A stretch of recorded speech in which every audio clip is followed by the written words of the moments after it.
यह अकाट्य है कर्म का सिद्धांत। लेकिन बड़ी कठिनाई है, कुछ लोग पूर्व जन्म मानते ही नहीं है। अच्छा, उनसे कहो कि नहीं भाई हम तो मानते हैं पूर्व जन्म, तो तुरंत पूछते हैं कि बताओ तुम पिछले जन्म में कौन थे। अब यह किसे याद है? और जिस किसी को याद भी कभी कभी रहता है तो कुछ वर्ष तक, और हमें तो लगता है कि भगवान की बड़ी कृपा है, अच्छा है कि याद नहीं है। नहीं तो इस जन्म की याद ही इतना परेशान किए है, और पिछले जन्म की और याद होती।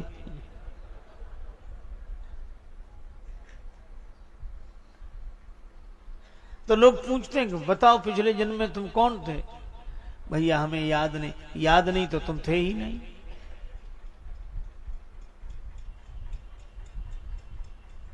बड़ी समस्या।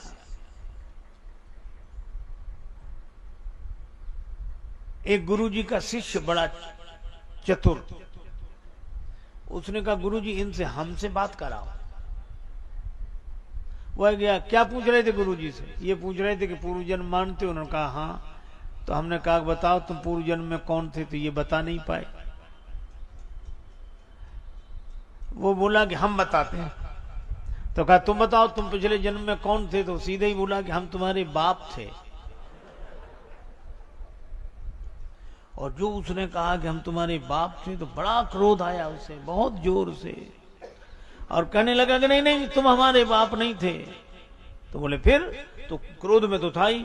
तो बोला कि हम तुम्हारे बाप थे। वो आदमी बोला कोई बात नहीं, तुम ही बने रहो, थे यही तो सिद्ध करना था, उसमें क्या हार गया। तो भाई यह जन्म में किए हुए कर्म का फल ही प्रारब्ध बनता है। हमारे गुरुदेव कहा करते थे, क्रियमाण मिट जब अहम मिट, संचित मिट जब ज्ञान, भोगे से प्रारब्ध मिट, वेद भेद यह जान। अहंकार मिटने पर जो क्रियमाण कर्म जो हम कर रहे हैं वह मिट जाते हैं, उनका फल नहीं होता। भुंजे हुए बीज की तरह उगते नहीं हैं, बोने पर भी नहीं उगते, करने पर भी फल नहीं मिलता। और संचित कर्म ज्ञान हो गया, ना हम करता, तो कर्म किसके? मेरे नहीं। संचित मिट जब ज्ञान, पर प्रारब्ध तो निर्मित हो गया, यह भोगने से ही मिटता है। एक बाण चल चुका है, एक बाण धनुष पर चढ़ा है, एक बाण तूणीर में है, तो तूणीर के बाण से बचा जा सकता है। धनुष पर चढ़े हुए बाण को उतार सकते हैं, लेकिन जो चल चुका है उससे नहीं बचा जा सकता है। वही प्रारब्ध है।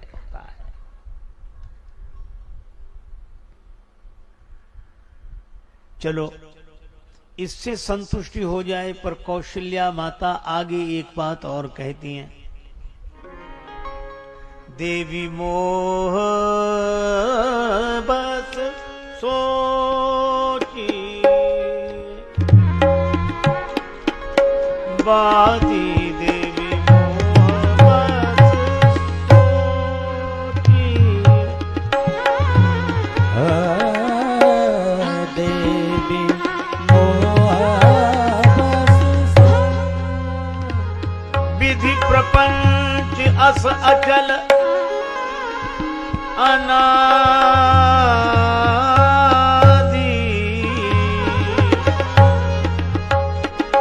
अचल अनादि, अनादि देवी मोह बस सो, मोह बस सो, मोह बस सो।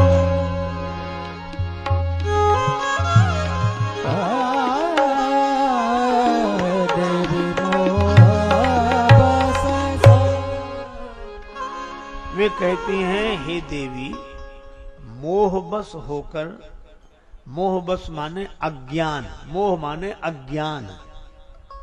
यद्यपि मोह लगाव के अर्थ में भी, पर अज्ञान के अर्थ में यहां। विधि प्रपंच अस अचल अनादि, यह प्रपंच है।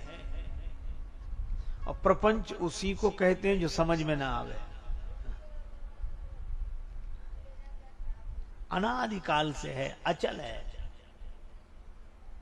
अच्छा, आप ऐसे सोचो कि अगर प्रत्येक प्राणी को उसके प्रारब्ध के अनुसार ही फल, जन्म, जीवन मिलता है,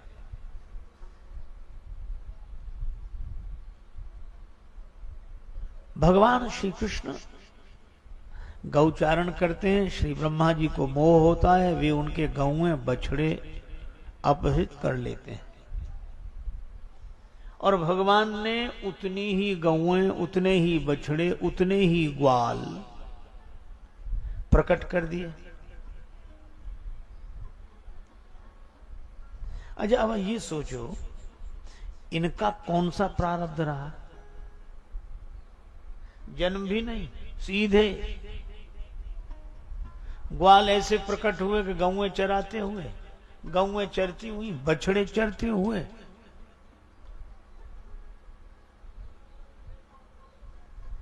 यह तो भाई बड़ी विचित्र बात है। देखो, एक बात और आपसे कहूं, हिसाब लगाना।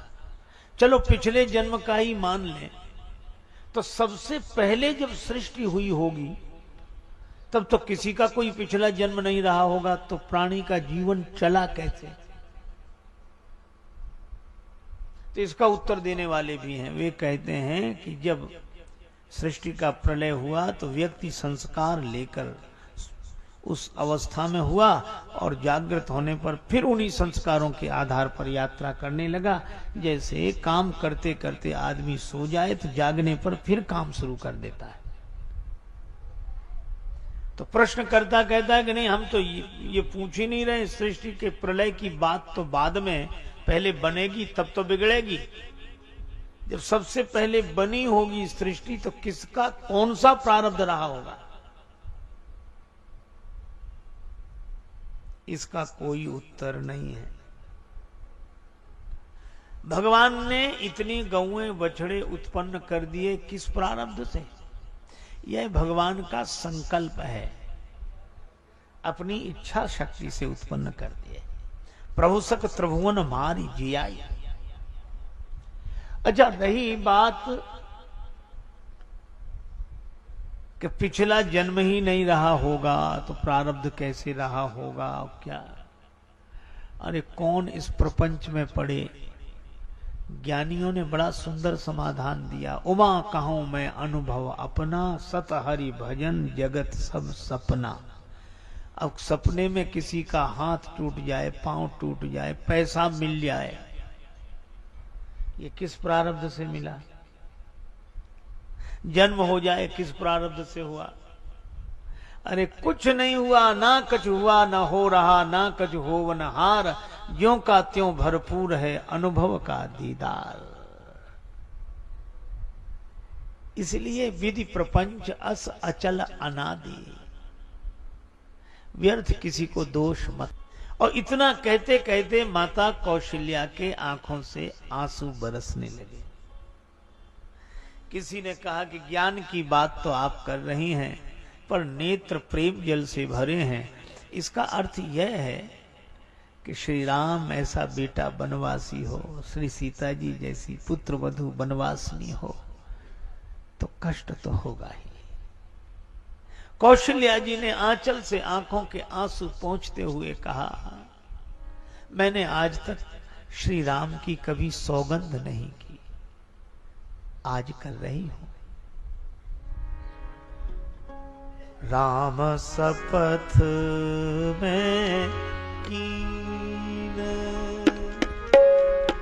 न काऊ, राम शपथ में न काऊ, राम शपथ में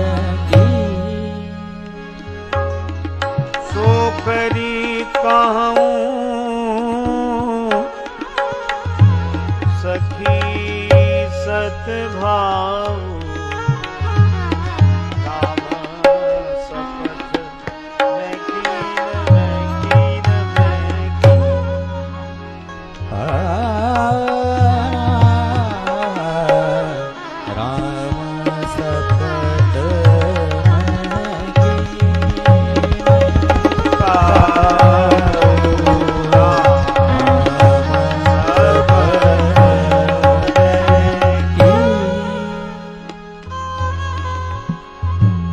राम जी की सौगंध मैंने आज तक नहीं की, पर वह सौगंध करके आज मैं सच्चे हृदय से कह रही हूं। सो करी कहूं सखी सतभाव, सच्चे मन से।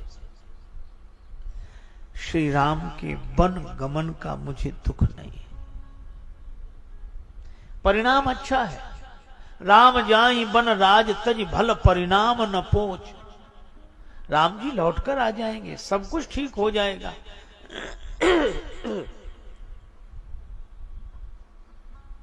किंतु आपकी आंखों में आंसू क्यों? कौशल्या जी कहती हैं, गहवरी ही कहे कौशिला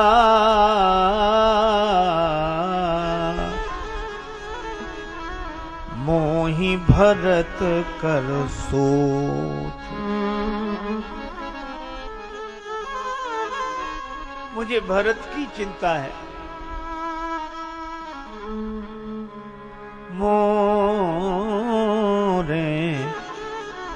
सोच भरत कर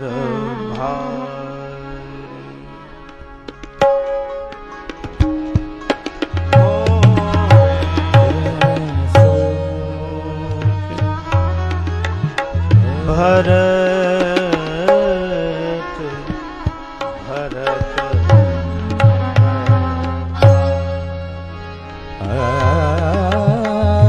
मोरे सोच भरत कर भारी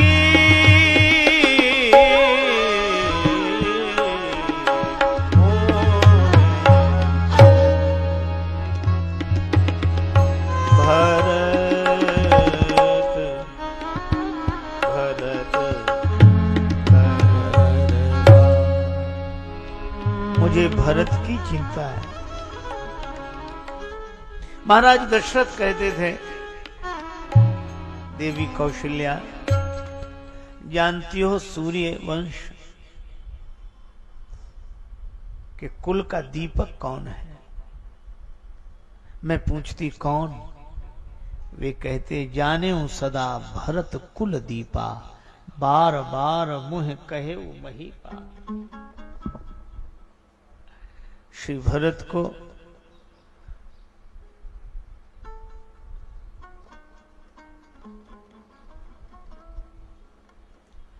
पूज्य स्वामी जी महाराज को मैं सादर प्रणाम करता हूं। महाराज श्री का आगमन हुआ है, विराज रहे हैं।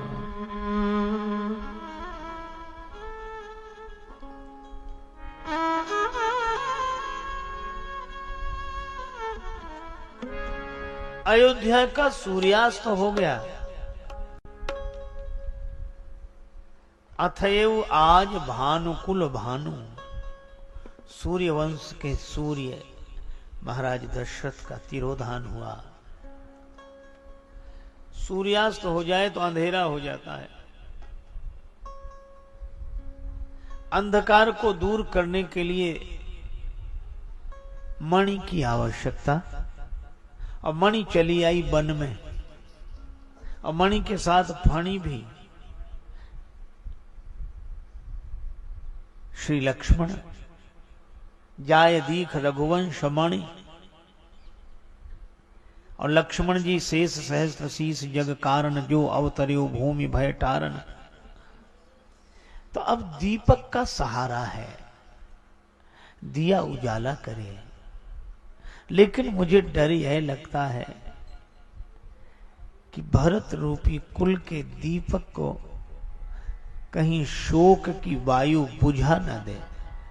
काहि न शोक समीर डुलावा, और शोक की वायु बुझा देगी तो अंधकार ही अंधकार रहेगा।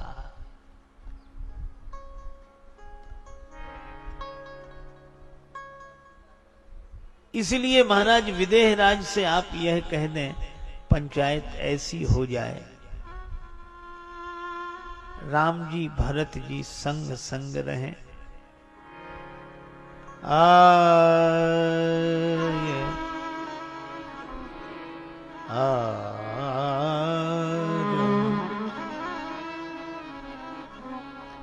अगर ऐसा नहीं हुआ, गूढ़ स्नेह भरत मन माही, रहनीक मोही लागत नाई। भरत कह नहीं सकते, लेकिन श्री राम के बिना रह नहीं सकते।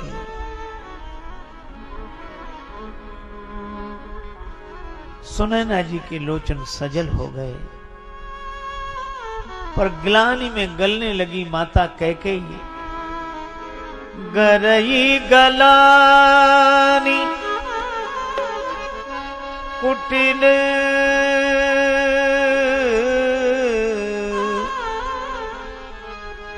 कैकेयी,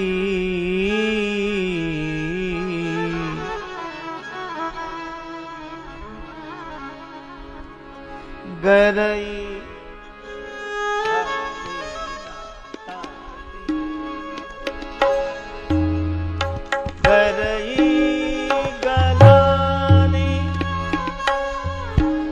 कुटिल कैकेयी,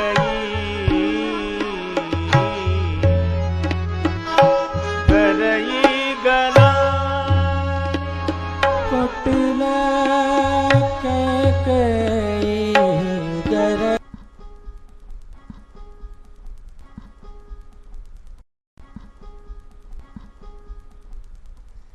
संत शेखर कलिपावनावतार श्री सीताराम चरणाम्बुज चंचरीक भगवत भक्ति भूषण गोस्वामी श्री तुलसीदास जी महाराज कहते हैं,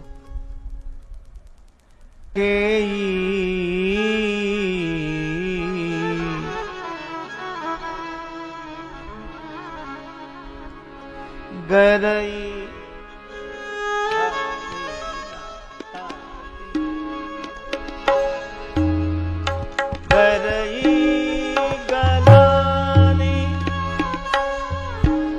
कुटिल कैकेयी,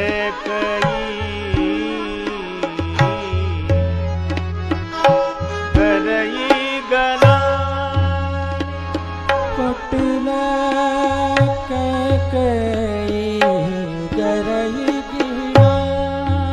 गलानी,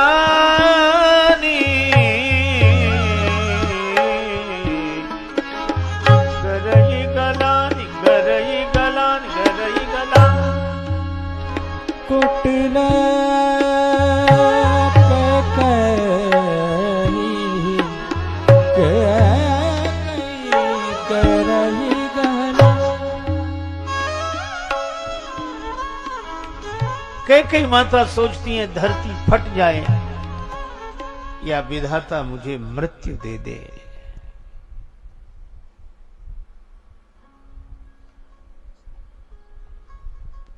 पर महीन बीच विधि नीच न दे। श्री सीता जी को संग लेकर कौशल्या जी से प्रार्थना करके सुनैना जी महाराज विदेहराज के पास आई। विदेहराज ने जब श्री जानकी जी का दर्शन किया, तापस बेस जनक सिय देखी, रोमांचित हो गए, आंसू बरसने लगे। आज मैं कह सकता हूं, पुत्री पवित्र किए कुल दो। मेरी पुत्री ने दोनों कुलों को पवित्र कर दिया, पिता का कुल भी, पति का कुल भी।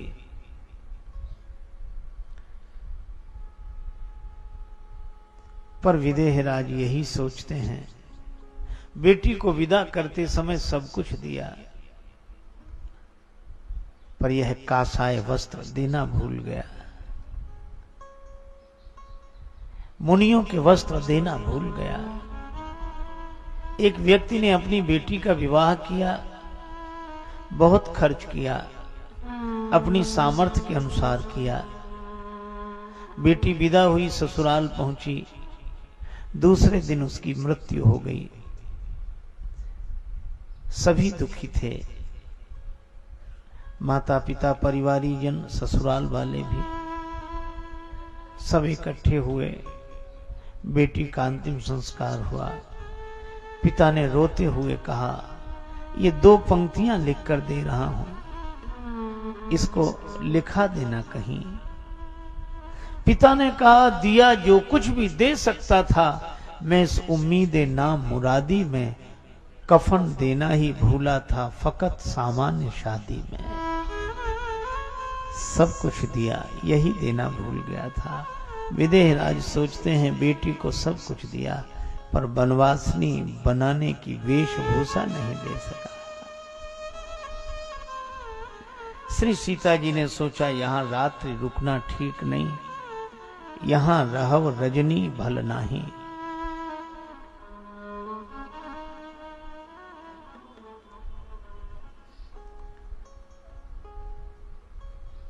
पिता माता से अनुमति, आशीर्वाद लेकर श्री सीता जी श्री राम जी के पास आ गए।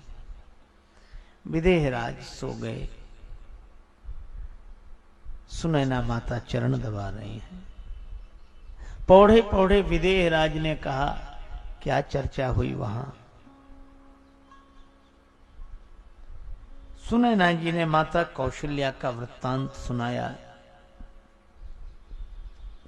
कि वे यही कह रही हैं कि श्री भरत या तो राम जी के संग चले जाएं अथवा भरत जी के संग राम जी लौट जाएं।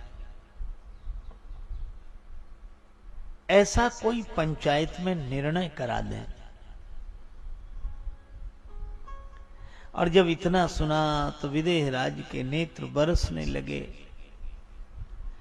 पौड़े थे, उठकर बैठ गए, कहने लगे, देवी जितने कठिन विषय हैं, जैसे धर्म, राजनय, ब्रह्म विचारो, धर्म, राजनीति, ब्रह्म विचार, ब्रह्म दर्शन, ये अत्यंत कठिन विषय है।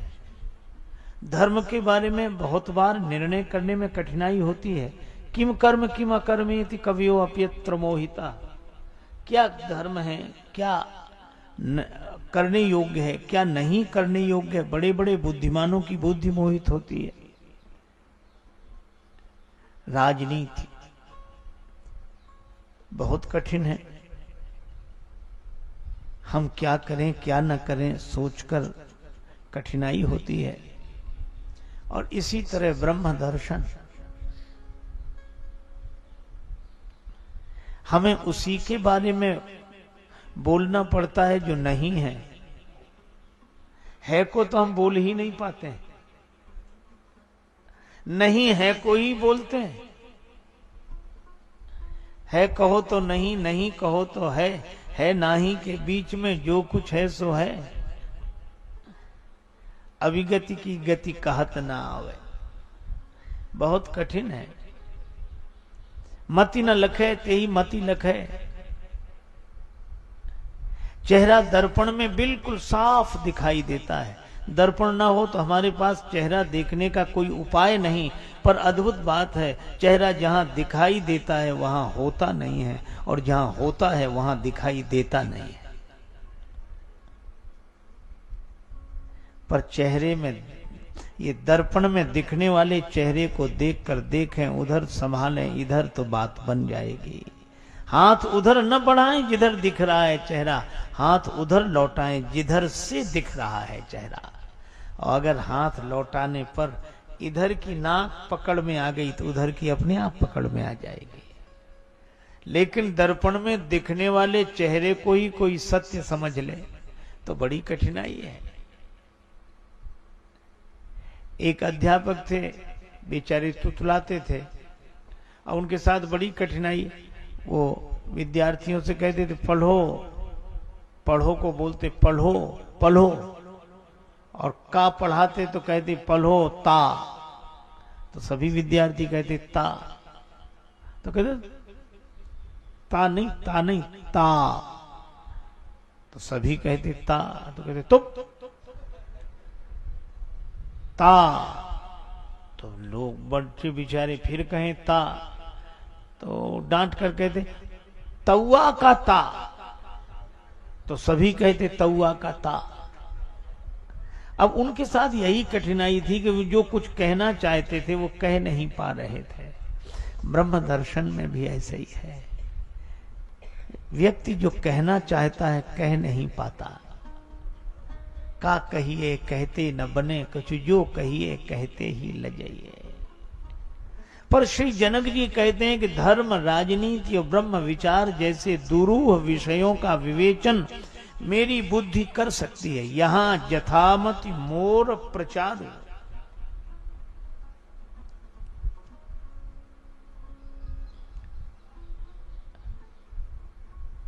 अच्छा,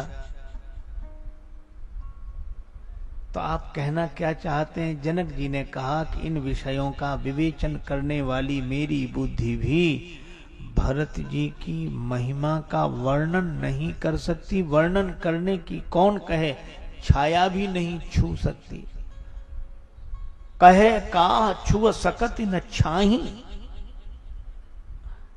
अच्छा देखो, छाया को पकड़ा ना जा सके पर छुआ तो जा सकता है कि ये रही, पर श्री जनक जी कहते हैं छू नहीं सकते। क्यों? शरीर की परछाई तो आप छू सकते हैं, लेकिन क्या आपने कभी परछाई की परछाई देखी? और श्री भरत व्यक्ति नहीं, परछाई है। किसकी? मन थिर करहु देव डर नाही, भरत ही जान राम परिछाई। भरत जी राम जी की परछाई है, छाया है, तो परछाई की छाया कैसे छुई जा सकती है? लेकिन हां, भरत जी की कथा कोई कह सके तो फल बड़ा सुंदर है। भरत महामहिमा जल राशि, भरत जग राशि भरत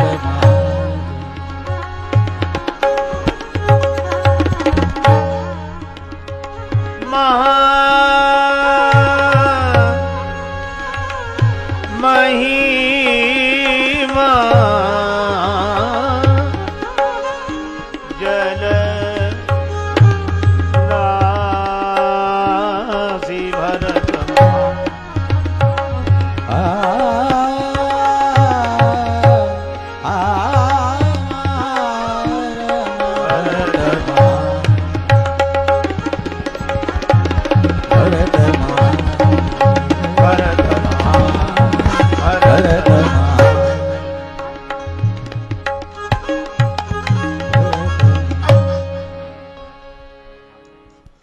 भरत महामहिमा।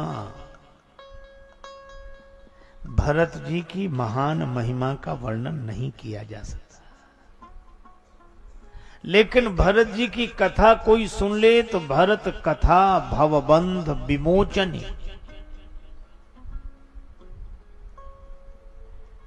श्री सुनैना जी ने कहा तो भरत जी की महिमा कोई नहीं जानता क्या? जनक जी बोले एक हैं जो जानते हैं। कौन? भगवान श्री राम। भरत महामहिमा सुनु रानी, भरत महामहिमा।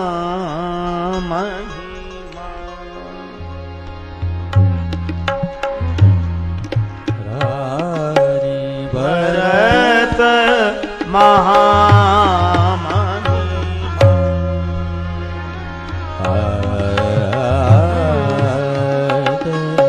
भरत महामहिमा सुनु रानी,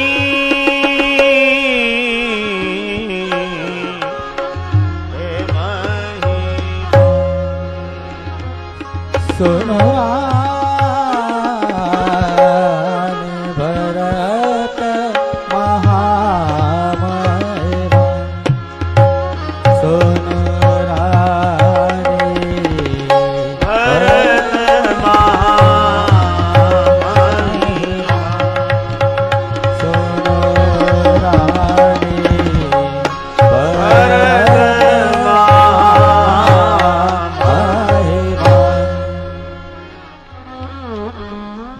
नहीं राम, राम जी जानते हैं। सुनैना जी ने कहा तब तो मैं राम जी से ही प्रार्थना करूंगी श्री भरत जी की कथा सुनावें। जनक जी बोले नहीं सुन सकोगी, क्यों?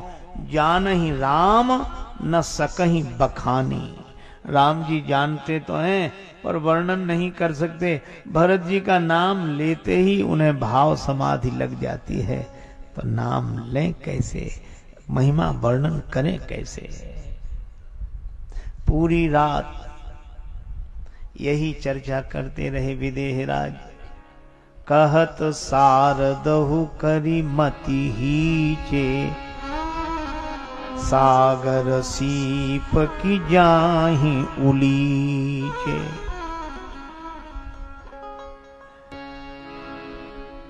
इधर तो ये जागते रहे और उधर अहो अहो इस शिलाखंड पर बैठा कौन तपोधन, एकटक रहा निहार गगन को करता अश्रु विसर्जन। और इस शिलाखंड पर बैठे हुए तरुण तपस्वी श्री भरत हैं। चित्रकूट के उस शांत वातावरण में सब सो रहे हैं, राम जी के भरोसे सो रहे हैं। सोवे सुख तुलसी भरोसे एक राम के, काहू के बल भजन है काहू के आचार, व्यास भरोसे कुंवर के सोवत पांव पसार। सब सो रहे हैं लेकिन दो जाग रहे हैं,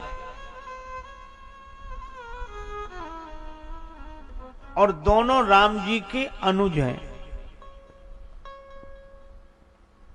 श्री लक्ष्मण और श्री भरत। लक्ष्मण जी राम जी के चिंतन में जाग रहे हैं और भरत जी राम जी की चिंता में जाग रहे हैं। लक्ष्मण जी सजग विलोचन हैं, सेवा में लगे हुए हैं। श्री भरत सजल विलोचन हैं। भरत जी को एक ही चिंता है,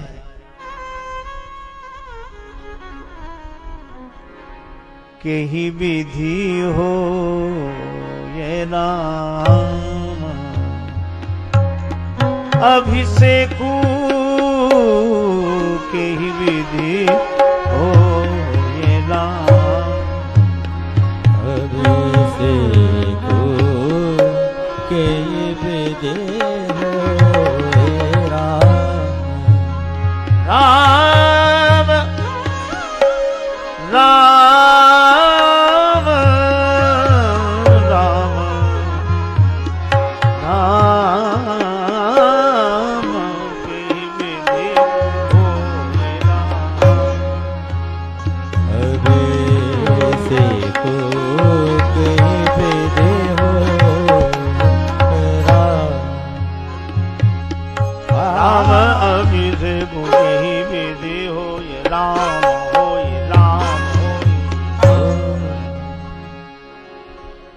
राम जी का राज्याभिषेक कैसे हो जाए,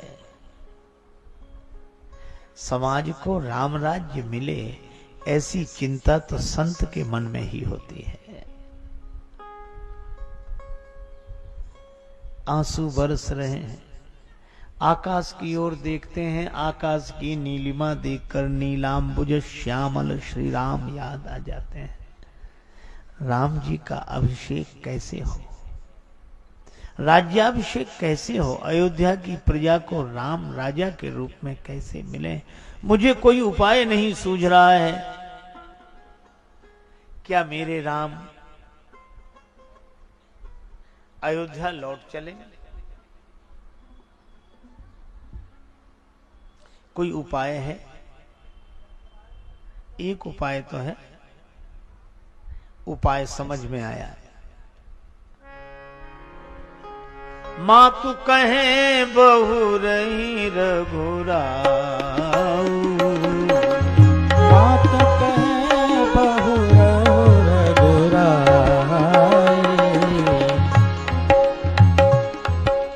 बड़ा सुंदर उपाय है। कौशल्या माता अगर कह दें कि राम पिता के कहने से वन में आए हो तो मेरे कहने से घर लौटो, तो जनी जाओ जान बड़ी माता, पिता से माता का स्थान बड़ा है, मैं कहती हूं तुम घर चलो।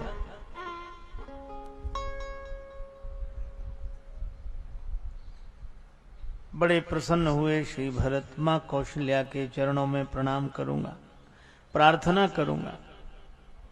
वे अवश्य राम जी से कहेंगी राम जी अयोध्या लौट जाएंगे। पर यह प्रसन्नता थोड़ी देर की ही रही, फिर उदास हो गए। श्री राम नहीं लौटेंगे। क्यों नहीं लौटेंगे? जब माता कहेंगी तो क्यों नहीं लौटेंगे? अवश्य लौटेंगे। मन में आया माता कहेंगी तब ना, तो कौशल्या माता क्यों नहीं कहेंगी? वेदना व्यंग बनकर निकल पड़ी। मां तू कहे बहुरही रघुराऊ, किंतु राम जननी हठ करवि की काऊ। वे राम जी की माता हैं, वे हठ करना क्या जाने। राम जननी हठ करवि, राम जी की जननी हठ करना नहीं जानती। श्री भरत का भाव यह है कि हठ करना तो भरत की माता को आता है। कोई कितना ही समझाए, लेकिन उस हठ से वे विलग नहीं होती।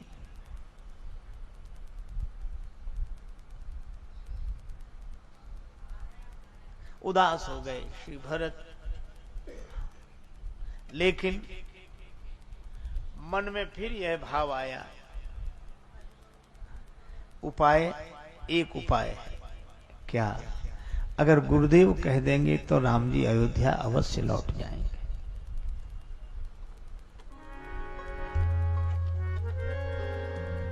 अवश्य फिर ही गुरु आय सुमानी, अवश्य फिर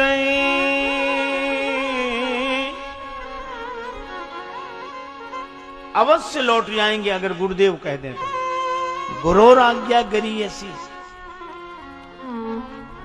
तब तो मैं गुरु जी से कहूंगा कि भी राम भैया से कह दें अयोध्या चलने के लिए।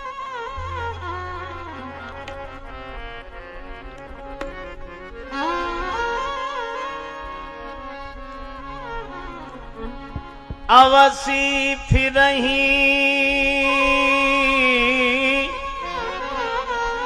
अवश्य लौट जाएंगे गुरुदेव की आज्ञा से। प्रसन्नता आई, चली गई, नहीं लौटेंगे। क्यों?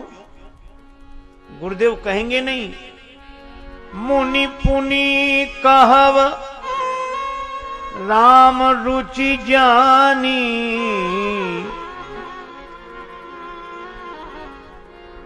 मुनि पुनि कहव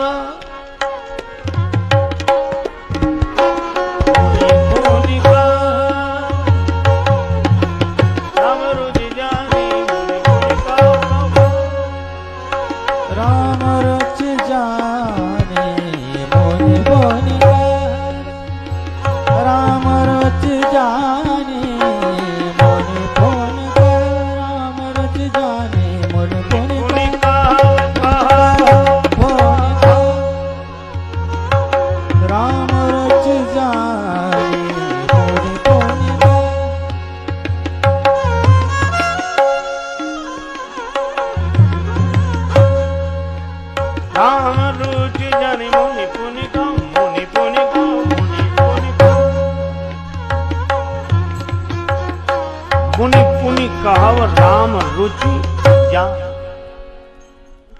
मुनि तो राम जी की रुचि जैसी देखेंगे वैसे ही तो बोलेंगे। राम जी की हाँ में हाँ,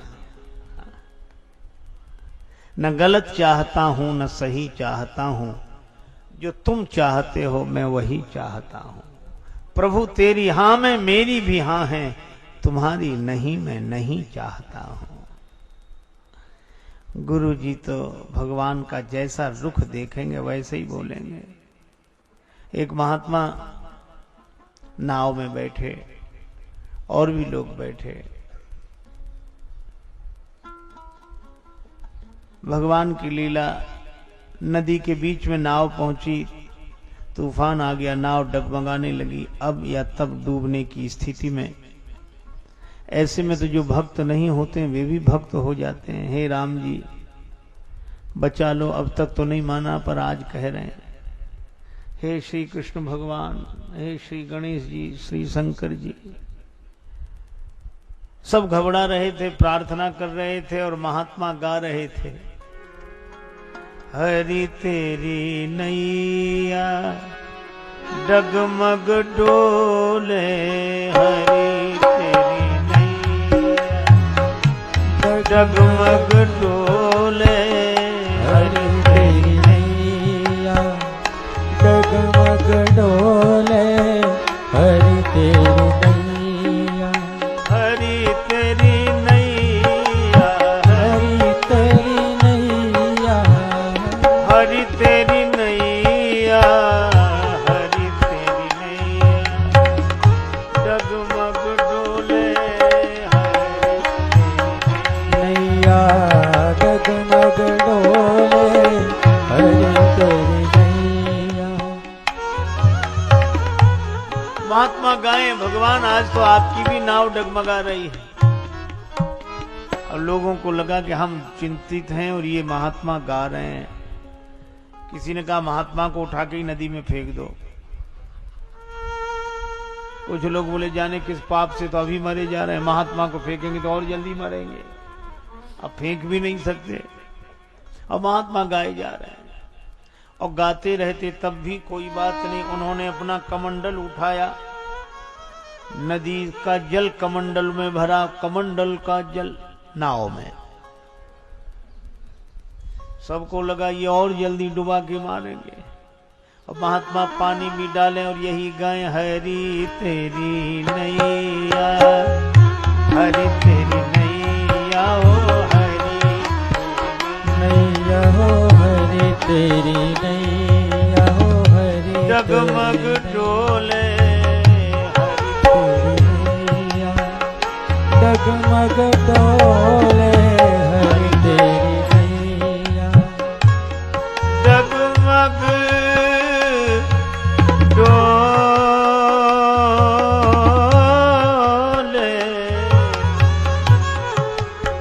हरि तेरी नैया, हरि तेरी नैया, हरि तेरी नैया, हरि तेरी नैया। भगवान की लीला, नाव बच गई, डूबी नहीं, किनारे लग गई। सब लोग उतर उतर कर जाने लगे और महात्मा नाव में बैठे, नाव में जो पानी भरा था फिर नदी में डालने लगे। लोगों ने कहा कि बाबा अब तो नाव किनारे लग गई, अब काहे को इन नदी में पानी काहे को डाल रहे हो? और जब डूबने वाली थी तब नाव में डाल रहे थे। महात्मा बोले ना हम नाव में पानी डाल रहे थे, न खाली कर रहे हैं। फिर कहा हम तो राम जी की हाँ में हाँ मिला रहे थे। तूफान आया, नाव डगमगाने लगी। हमने सोचा भगवान चाहते हैं कि नाव डूब जाए तो हमारी तरफ से और जल्दी डूब जाए, पानी डाल के डुबा देंगे। और नाव बच गई। तो जब भगवान जिसे बचाना चाहे उसमें पानी डालने से भी क्या होता है, वह तो नैया पार लगेगी ही।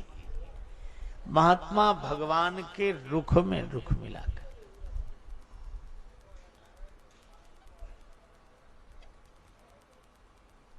भरत जी सोचते हैं कि गुरु जी वही कहेंगे जैसा राम जी का रुख देखेंगे। अच्छा भरत तुम ही क्यों नहीं कहते? भरत जी रोने लगे। मैंने आज तक कभी राम जी की ओर मुख उठाकर देखा नहीं है, आज कैसे कहूंगा। पूरी रात बीत गई, करके नजरे इनायत वो आए, मगर क्या कहें यार हमको उसी वक्त पर अपने ऐबों गुनाहों की याद आ गई, इसलिए उनसे नजरें मिला ना सके। सिर झुक जाता है संकोच से, महू स्नेह संकोच बस सनमुख कही न बैन, दर्शन त्रिपित न आज लगी प्रेम प्यासे नैन। आज मैं कैसे कहूंगा, पूरी रात बीत गई।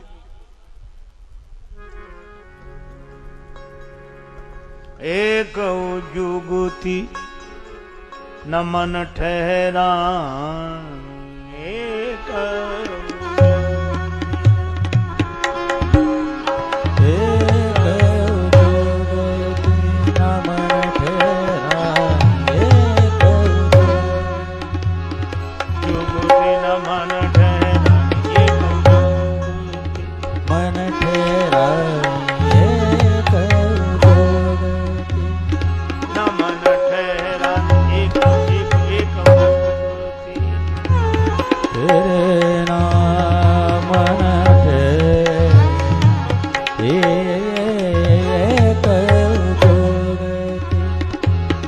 भरत रहन बिहानी एक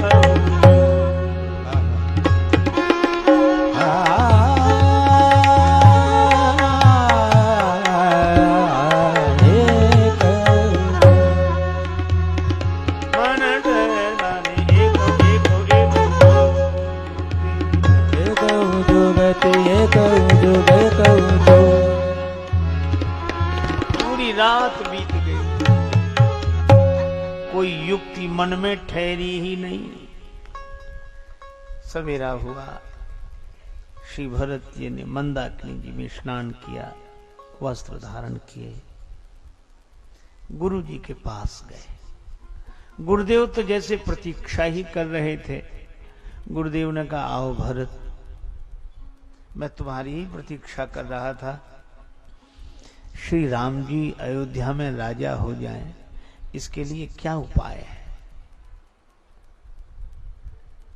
अब देखो कितनी कठिनाई। कोर्ट में जाने के पहले वकील साहब मुवक्किल से ये पूछें कि बताओ हम क्या क्या कहें, तुम बताओ वही कहेंगे। तो मुवक्किल कहेगा कि धन्य है वकील साहब, मुकदमा आप लड़ने के लिए तैयार हैं, उपाय हमसे पूछ रहे हैं। श्री भरत जी ने भी कहा, गुरुदेव बूझिए मोहि उपाव, अब सो सब मोर अभाग। यह आप जो मुझसे उपाय पूछ रहे हैं, यह मेरा दुर्भाग्य है। सो सब मोर अभाग, यह मेरा दुर्भाग्य है। सुनि स्नेह मय वचन, गुरु उर उमगा अनुराग। इसमें एक व्यंग है। उपाय अब पूछा जा रहा है, तब नहीं पूछा गया। बूझिए मोहि उपाव, अब पूछा जा रहा है, तब नहीं पूछा गया। और तब में व्यंग क्या है कि माता कैकेयी ने 2 वरदान मांगे थे। पहला वरदान भरत का राज्य तिलक, दूसरा वरदान 14 वर्ष श्री राम का वनवास। और मुझे यह बात समझ में नहीं आती, गुरुदेव आपके रहते हुए ये दूसरा वरदान पहले कैसे पूरा हो गया? राम जी को वन कैसे भेज दिया गया? आपको कहना चाहिए था कि पहले पहला वरदान पूरा होगा तब दूसरा। उस समय मुझसे बुलाकर कुछ पूछा गया होता तो मैं कुछ बताता भी, लेकिन तब नहीं पूछा गया, अब पूछा जा रहा है। सो सब मोर अभाग। गुरुदेव के हृदय में प्रेम उमड़ा। गुरु जी ने कहा, एक उपाय है पर कहने में संकोच है।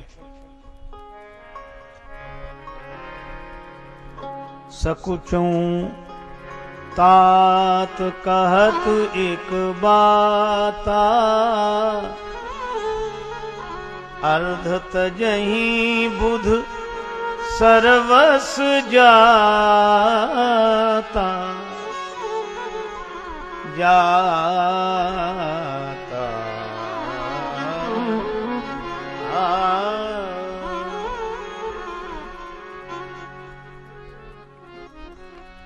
सब कुछ जा रहा हो और आधा जाने में फैसला हो जाए तो समझदार लोग यह निर्णय मान्य कर लेते हैं।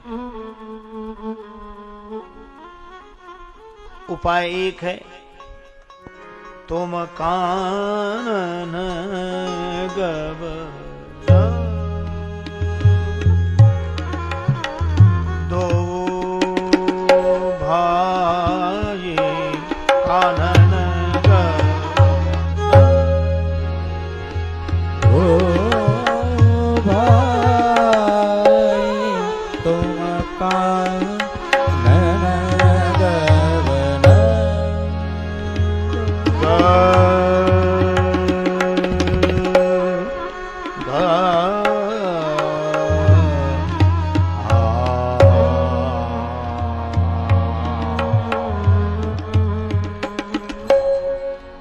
कानन गवन गवन दो तुम दोनों भाई वन को चले जाओ।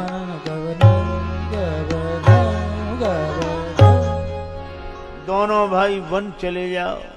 श्री राम जी के स्थान पर तो बहुरई लखन सीय रघुराम, तो श्री सीताराम लक्ष्मण अयोध्या लौट जाएंगे। अब यह शर्त स्वीकार हो तो समझ लो।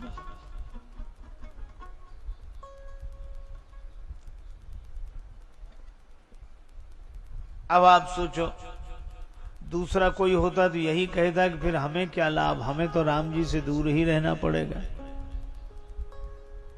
पर श्री भरत यह कहते या कहेंगे, यही सोचकर तो गुरुजी ने यह निर्णय दिया। कह देंगे कि भाई हमने तो फैसला कर दिया, अब तुम ही तैयार नहीं होते तो हम क्या करें। पर धन्य है श्री भरत। भरत जी ने कहा कि गुरुदेव क्या इतनी छोटी सी शर्त पर श्री राम अयोध्या चले जाएंगे? अवश्य, पर यह छोटी शर्त है। तुम राम जी के बिना 14 वर्ष रह लोगे, 1-2 वर्षों की बात नहीं। भरत जी ने गुरुदेव के चरण पकड़कर कहा, गुरुजी 14 वर्ष की कौन कहे, कानन करऊं जन्म भरी बासु, यही ते अधिक न मोर सुपासु। मैं जीवन भर वन में रह लूंगा, मुझे राम जी का दर्शन कभी ना हो। पर राम जी प्रसन्न है, यह सुनकर मैं प्रसन्न बना रहूंगा। आप फैसला करा दीजिए।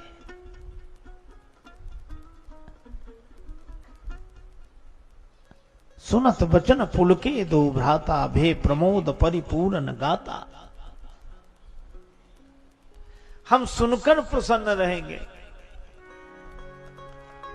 नीके रहो मेरे प्यारे, बने रहो नीके रहो मेरे प्यारे, नीके रहो मेरे प्यारे, बने रहो नीके बने रहो प्यारे, प्यारे बने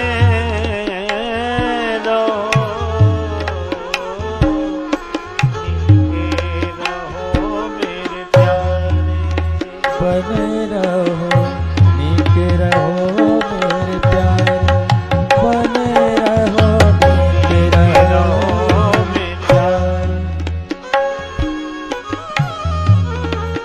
श्रवणन से सुनी सुनी सुख पाऊं, इतने ही प्राण आधारे बने रहो नीके रहो मेरे प्यारे, बने रहो नीके रहो प्यारे, रहो मेरे प्यारे, रहो मेरे प्यारे। सुनता रहो बस। गुरुजी कुछ बोल नहीं सके। मुनिमत ठाण तीर अबलासी, गाचह पार जतन बहु हेरा, पावत नाव न बोहित बेरा।